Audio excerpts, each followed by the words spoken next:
நீங்கள் தவறவிட்ட எபிசோடுகளை இப்பொழுதே காணுங்கள் உங்கள் Tandivan.com மற்றும் Tandivan யூடியூப் சேனலில்.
ஹலோ பாலாக்கா, நீ மொளவு கடைக்கு போனதுக்கு அப்புறம் இன்னும் கால் பண்ணல நினைச்சுக்கிட்டு இருந்தேன்.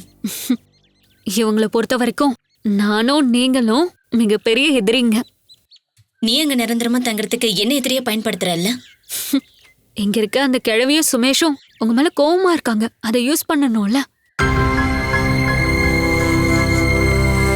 என்னோட எண்ணத்தை நிறைவேற்றுறதுக்காக உங்களை நான் எதிரியா நினைச்சுக்கிட்டு தான் ஆகணும்.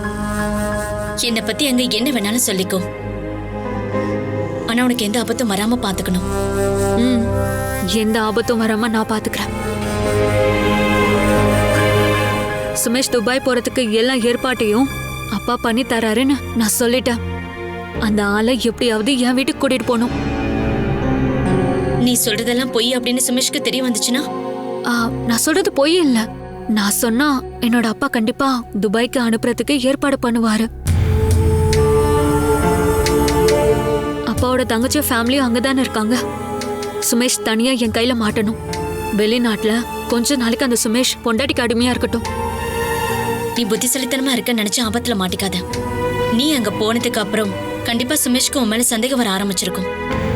உனக்கு தெரியாமலே உன்னை கண்டிப்பா அவன் வாட்ச் பண்ணுவான். அதெல்லாம் இல்ல. சுமேஷையும் அத்தையையும் என் கைக்குள்ள கொண்டு வந்துட்டேன். இதுக்கப்புறம் நான் பழி வாங்கணும். அதுக்கு முன்னாடி சதீஷ் மாமாவை இங்கிருந்து அனுப்பணும். அந்த கிழவி யாரோட உதவியும் இல்லாம தனியா வாழ்ந்து நொந்து போய் சாகணும். இந்த வீட்டுக்கு மருமகளா வந்த எல்லா பொண்ணுங்களோட கண்ணீரோட சாபத்தை கண்டிப்பா அனுபவிக்கணும். அவங்க ரொம்ப வயசானவங்கம்மா, நீ அவங்கள மன்னிச்சு விட்டுற. அந்த டைம்ல எப்பவோ முடிஞ்சு போச்சு. இதுக்கப்புறம் ஆக்ஷன் தான். அவங்களுக்கு இனிமே சின்ன சின்ன தண்டனையா கொடுத்து ஆட்டத்தை ஆரம்பிக்க போறேன். நீங்க திரும்ப வரும்போது அவங்க ரொம்ப நல்ல மாமியாரா மாறி இருப்பாங்கக்கா. இல்லனா பைத்தியம் பிடிச்சு தெரியுவாங்க. நம்மள ரொம்பவே சுத்த விட்டாங்க இல்லையா? அனுபவிக்கட்டும். வேணு மாமாவுக்கு அங்க ட்ரீட்மெண்ட் எப்போ முடியுது? இப்போ செகண்ட் ஸ்டேஜ் ட்ரீட்மெண்ட் போயிட்டு இருக்கு. நல்ல வித்தியாசம் இருக்கு. நான் நாளைக்கு கல்லடைக்குறிச்சியில ஜாயின் பண்ண போறேன். உங்களுக்கு பணம் தேவைப்பட்டா எனக்கு கால் பண்ணுங்க. ஃபாதர் டேவிட் தான் இங்க இருக்கிற ட்ரீட்மெண்ட்டுக்கு பணம் கொடுத்துக்கிட்டு இருக்காரு. அதனால இங்க எங்களுக்கு எந்த ஃபீஸும் இல்ல. என்னால அங்க வர முடியாதுன்னு உங்களுக்கு தெரியும்ல. இருந்தாலும் என் மனசெல்லாம் அங்கதான் இருக்கு. நீ வேண்டிக்கிட்டாலே போதும். சொல்லப்போனா 2 வாரத்துக்கு அப்புறம் நாங்க அங்க வந்துருவோம். நீ அந்த வீட்டுல கொஞ்சம் ஜாக்கிரதையாவே இரு ஆஷா. உன்னால முடிஞ்சா கோவம் வைராகியம் எல்லாத்தையும் தூக்கி போட்டுட்டு உரிமையோட போக பாரு. இதுக்கப்புறம் அதெல்லாம் நடக்கவே நடக்காதுக்கா. என்னோட வாழ்க்கையை நாசமாக்கணும்னு என் காலு கீழே கொண்டு வரணும். அது வரைக்கும் நோ காம்ப்ரமைஸ்.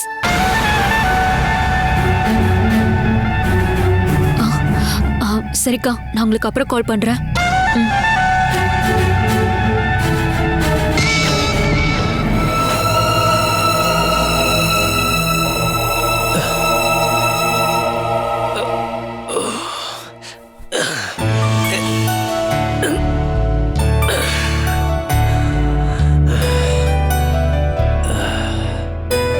ராணி,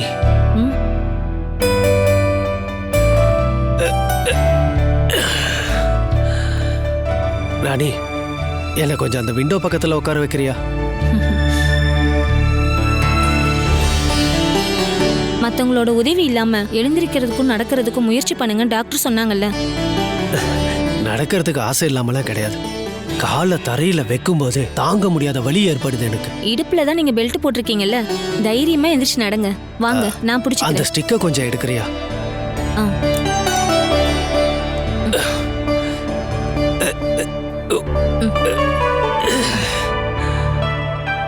ஆ. இப்படி லூசா போட்டிருந்தா எப்படி நடக்க முடியும்? நல்லா டைட்டா இருக்கணும். ஆ. வாங்க, இப்ப நடந்து பாருங்க.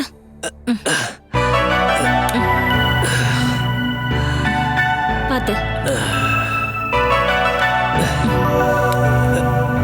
பாத்து.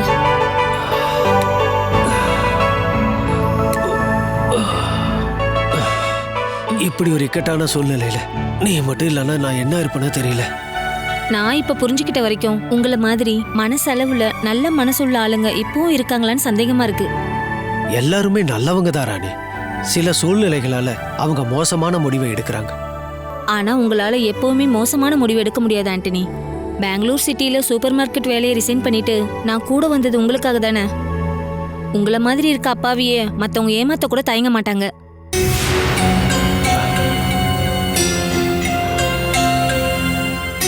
என்ன யோசிக்கிறீங்க? கொஞ்சம் குடிக்க சுடுதண்ணி கிடைச்சா நல்லா இருக்கும். நான் ஜூஸ் போட்டு தரேன். இல்ல வேண்டாமா, தண்ணியே போதும்.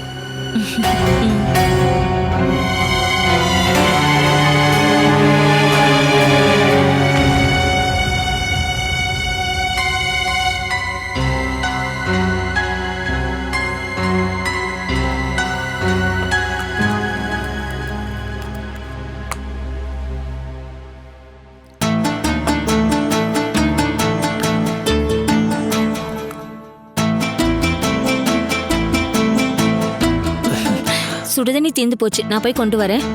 நீ அந்த பெல் அடி, அங்கிருந்து ஆள் வருவாங்க.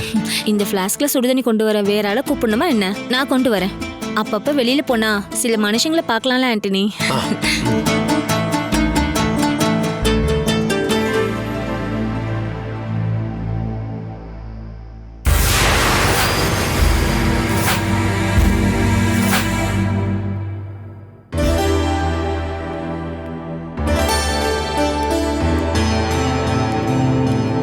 அக்கா, உங்களோட ஹஸ்பண்டுக்கு தான் இங்க ட்ரீட்மெண்ட் நடந்துட்டு இருக்கா? ஆமா. நீங்க 2 பேரும் இங்க இருக்க காட்டேஜுக்கு முன்னாடி நிக்கிறத நான் 2-3 தடவை பார்த்திருக்கேன். அதனாலதான் உங்ககிட்ட கேட்டேன். உங்க ஹஸ்பண்டுக்கு என்ன ஆச்சு? கொஞ்ச நாளைக்கு முன்னாடி ஒரு சர்ஜரி நடந்தது. அதுக்கப்புறம் அவருடைய உடம்பு சோர்வாயிடுச்சு. இங்க கொஞ்ச நாளைக்கு ட்ரீட்மெண்ட் எடுக்கலான்னு வந்திருக்கோம். நீங்க எங்க இருந்து வரீங்க? சென்னையில இருந்து. என்னோட வீடு மூணார்ல இருக்குக்கா. எனக்கு அப்பா அம்மா இல்ல, ஒரே ஒரு அக்கா தான். அக்காவும் மாமாவும் தமிழ்நாட்டுல இருக்க திண்டுக்கல்ல இருக்காங்க. நானும் அங்கதான் இருந்தேன். சாரிக்கு அவங்க பேர் என்னன்னு கூட கேட்கல. பாலசுதா. என்னோட பேரு ராணி. இங்க யார் கூட வந்திருக்கீங்க? அப்படி கேட்டீங்கன்னா நான் கல்யாணம் பண்ணிக்க போற ஆளுக்கு தான் இங்க ட்ரீட்மெண்ட் எடுக்க வந்திருக்கோம். அவர் பேரு ஆண்டனி. நாங்க 2 பேரும் ட்ரெயின்ல தான் மீட் பண்ணிக்கிட்டோம். அப்புறம் போன்ல பேசி லவ் பண்ண ஆரம்பிச்சோம். அப்போதான் ஆண்டனிக்கு கல்ஃபுக்கு போக சான்ஸ் கிடைச்சது. அப்போ நான் பெங்களூர்ல சூப்பர் மார்க்கெட்ல சேல்ஸ் கேர்லா ஒர்க் பண்ணிட்டு இருந்தேன். அப்போ ஆண்டனியை வழி அனுப்புறதுக்கு பெங்களூர் ஏர்போர்ட்டுக்கு போகும்போது தான் ஆக்சிடென்ட் ஆயிடுச்சு. ஆண்டனிக்கு ரொம்ப அடிபட்டுருச்சு. அங்க இருக்க ஹாஸ்பிட்டல்ல 2 மாசமா ட்ரீட்மெண்ட் எடுத்துட்டு இருந்தாரு. இப்ப அவருக்கு முதுகுல ப்ராப்ளம் இருக்கு. அப்பதான் இந்த ஹாஸ்பிட்டலை பத்தி எங்களுக்கு தெரிஞ்சது. அதனாலதான் நாங்க பெங்களூர்ல இருந்து இங்க வந்திருக்கோம். இப்படி கூட இருந்து பாத்துக்கிற அளவுக்கு இருக்கிற நெருக்கம் உங்களுக்குள்ள இருந்ததா என்ன? கல்ஃபுக்கு போய் அவர் திரும்ப வந்தோடனே கல்யாணம் பண்ணிக்கலாம் நாங்க முடிவு பண்ணியிருந்தோம். அந்த அளவுக்கு நான் ஆண்டனியை ரொம்ப லவ் பண்ணேன். மூணார்ல இருக்க என்னோட ஷேரை பேங்க்ல அடமானம் வச்சு அவர் துபாய்க்கு போறதுக்கு 4 லட்ச ரூபாய் நான் தான் ரெடி பண்ணேன். ஆனா அந்த கடவுளுக்கு கொஞ்சம் கூட கருணையே கிடையாது. ராணி, உங்ககிட்ட இருந்து ஆண்டனி அனுப்பாம இருக்கிறதுக்கு கடவுள் பண்ண ஏற்பாடுன்னு நினைச்சுக்கலாம் இல்லையா? ஒருவேளை அப்படி கூட இருக்கலாம். இதுக்கப்புறம் அந்த கடவுள் வேற என்ன பிளான் வச்சிருக்காருன்னு தெரியாது இல்லையா? ஆண்டனி கூட இருந்து பாத்துக்கிறதுக்கு வேற யாருமே இல்ல. அதனாலதான் நான் கூட வந்திருக்கேன். இதுதான் உண்மையான பாசம்னு சொல்லுவாங்க. எனக்கு உங்களுடைய முடிவு பிடிச்சிருக்கு ராணி. நான் இங்க வந்து யாரு கூடயும் எந்த கனெக்ஷனும் இல்ல. ரூம்லயே இருந்து போர் அடிச்சிருச்சு. அக்கா, உங்களை ஃப்ரீ டைம்ல வந்து பாக்குறேன். ராணி, நீங்க மட்டும் வர வேண்டாம், ஆண்டனியும் கூட்டிட்டு வாங்க. நம்ம அப்படியே ஜாலியா பேசிக்கிட்டு இருக்கலாம். ரூமை விட்டு வெளியில வர அவருக்கு பிடிக்கவே இல்ல. சரிக்கா, நான் சொல்லி பாக்குறேன். ஒருவேளை ஆண்டனி வரலனாலும் நான் வரேன். எனக்கு இங்க பழக்கமான ஒரே ஆள் நீங்க தானே. சரிக்கா, நான் கிளம்புறேன். சரி.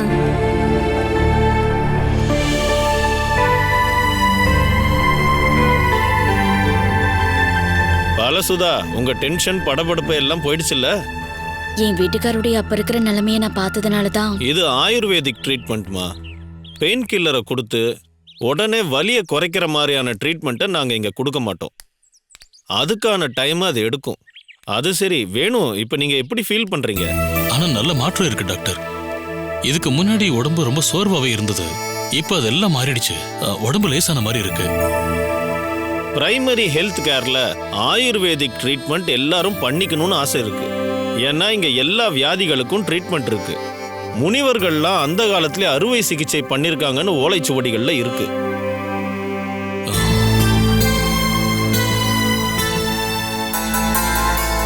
இருந்தாலும் இங்க கொடுக்கிற ட்ரீட்மெண்ட் எனக்கு எஃபெக்டிவா இருக்கு. என்னுடைய பயம் இப்பதான் போக ஆரம்பிச்சிருக்கு. பாலசுதா, உங்களுக்கு சில சந்தேகமும் கேள்வியும் இருக்குன்னு வேணு சொன்னாரு. இனி அதை மறந்துருங்க. வேணுகோபால முழுசா குணப்படுத்தி தான் நான் உங்ககிட்ட ஒப்படைப்பேன்.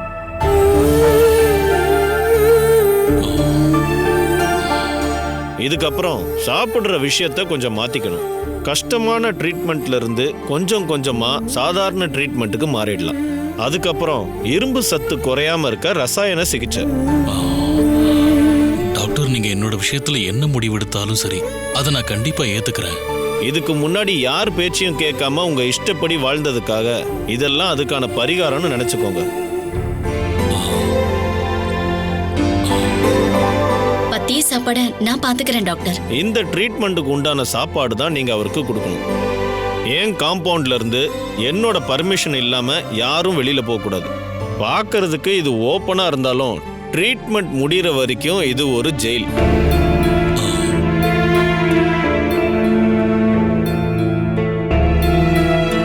என்ன, அந்த ஜெயில குற்றவாளிங்க இருப்பாங்க, இந்த ஜெயில பேஷண்ட் இருப்பாங்க, அவ்வளவுதான். சொல்ல போனா ஒரு விதத்துல அவங்களும் குற்றவாளிங்க தான். அவங்க உடம்புக்கும் மனசுக்கும் அவங்க தேவையில்லாம தண்டனை கொடுத்துக்கிட்டாங்க. தவறான வாழ்க்கை முறையில அவங்க ஆரோக்கியத்தை வீணாக்குனவங்க. அவங்க தப்ப புரிஞ்சுக்க தான் லேட் பண்றாங்க. அதுக்கான டைம் உங்களுக்கு இருந்ததுன்னு நீங்க நினைச்சுக்கோங்க. ஊர்ல இருக்கிற எல்லா தமிழனும் கஷ்டப்படுறான்னு அமெரிக்கால இருக்கிற ஒரு தமிழன் பழைய கஞ்சி குடிக்கிறான்னு சொன்னா சரியாவா இருக்கும்? அதே மாதிரிதான் ஒவ்வொன்றுக்கும் ஒவ்வொரு காலத்துக்கும் நேரத்துக்கும் இடத்துக்கும் அப்ப கொடுக்கிற ட்ரீட்மெண்ட்டுக்கு தான் பலன் இருக்கும்.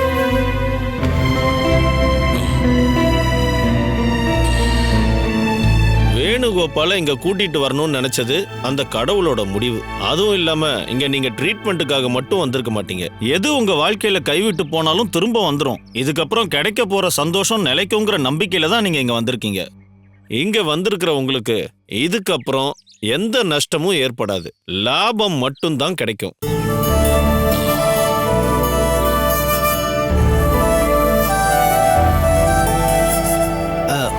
ஒரு மாசத்துக்கான ட்ரீட்மெண்ட் முடிஞ்சா நான் குணமாயிடுவேன்.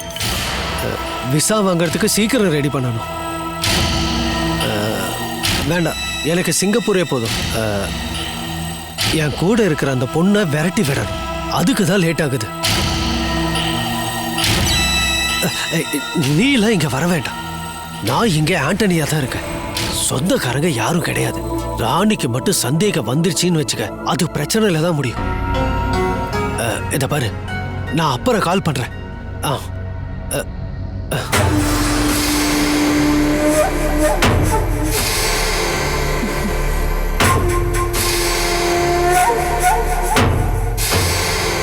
அவ வரா, நான் அப்புறம் கால் பண்றேன். யாருங்க கால் பண்ணது? என்னோட ஃப்ரெண்டு தான். எப்படி இருக்குன்னு கேட்கறதுக்காக கால் பண்ணான். ஆமா, நீயே எவ்வளவு லேட்டா வர? பக்கத்துல இருக்க காட்டேஜில் ஒரு அக்காவோட ஃப்ரெண்ட் ஆயிட்டேன். அவங்க புருஷனோட ட்ரீட்மெண்ட்காக இங்கே வந்திருக்காங்களாம்மா. கிட்னி ஆப்ரேஷன் பண்ணதுக்கு அப்புறமா அவங்க ஹெல்த்தை இம்ப்ரூவ் பண்ண வந்திருக்காங்க. அவங்க வாழ்க்கையை பற்றி கேட்டப்ப எனக்கு கஷ்டமா இருந்தது. நான் போய் தண்ணி கொண்டு வரேன்.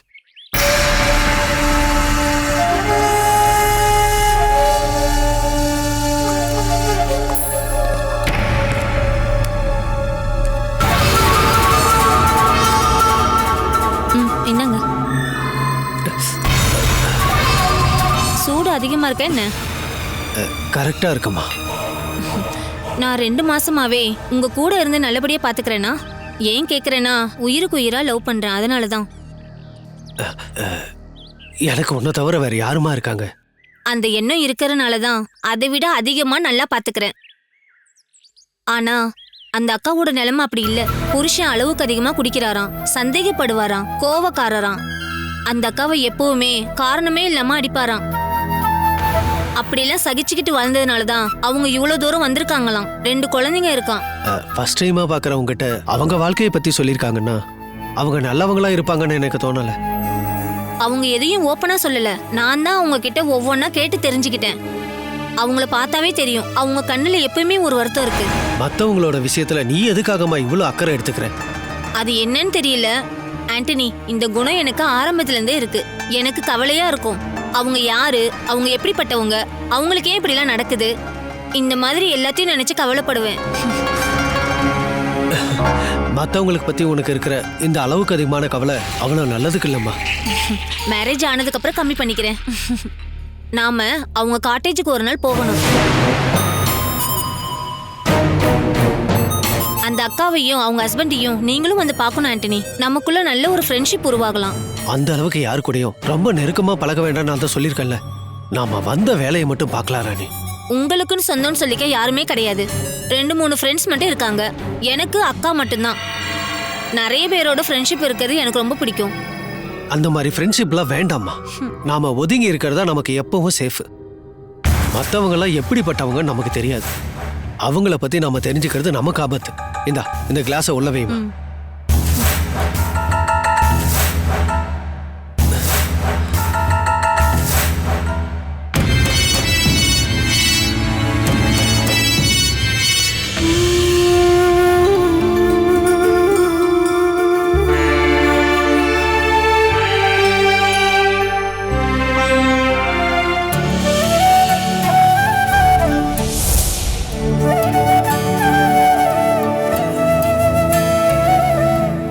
பிரகாஷ், கேஷ் எண்ணி பார்த்துக்கோங்க. எந்த டாக்குமெண்ட்டும் இல்லாம 7 லட்சம் ரூபாய் என் கையில கொண்டு வந்து ஒப்படைச்சவங்கள நான் முழுசா நம்புறேன்.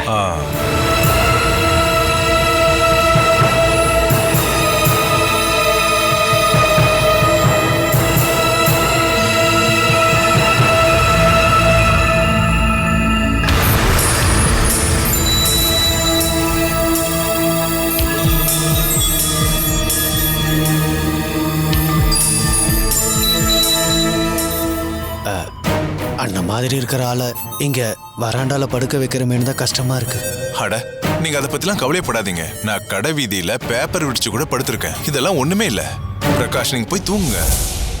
இந்த ராத்திரியில நம்ம தவிச்சு போகலன்னா எல்லாமே வீணா போயிடும்.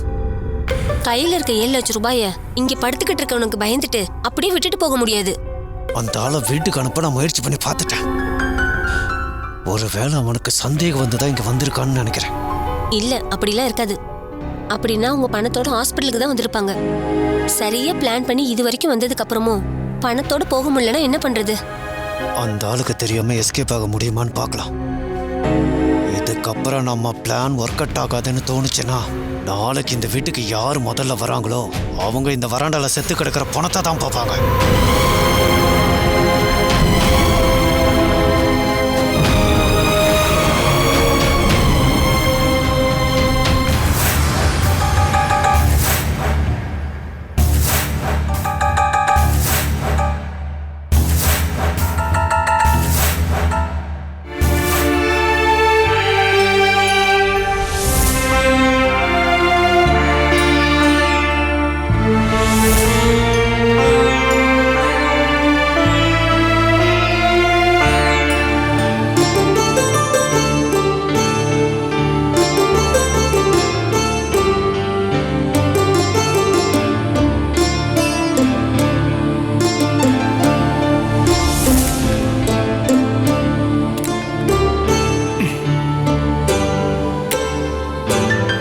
கொஞ்சம் பணம் கொடுத்து உங்களை இங்க சேர்த்து விட்டதுக்கு அப்புறமா உங்க ஃபேமிலியில இருக்கிறவங்க முடிஞ்சிருச்சுன்னு போயிட்டாங்க.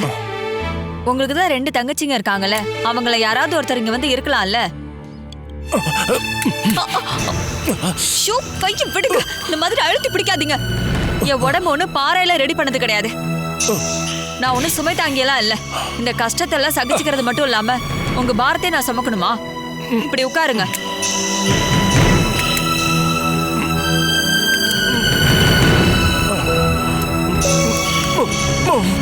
ஐயோ கடவுளே, என்ன கொல்ல பாக்குறீங்களா நீங்க? இனிமே நீங்க நடக்கணும்னு ஆசைப்பட்டீங்கன்னா இதை நல்லா புடிச்சுக்கிட்டு தனியா நடந்து பழகிக்கோங்க. புரியுதா? என்ன நீங்க கூப்பிட்டீங்கன்னா உங்களோட பலத்தை என்னால தாங்கவே முடியல. அதுக்கப்புறம் எனக்கு முடியாம போயிடும்.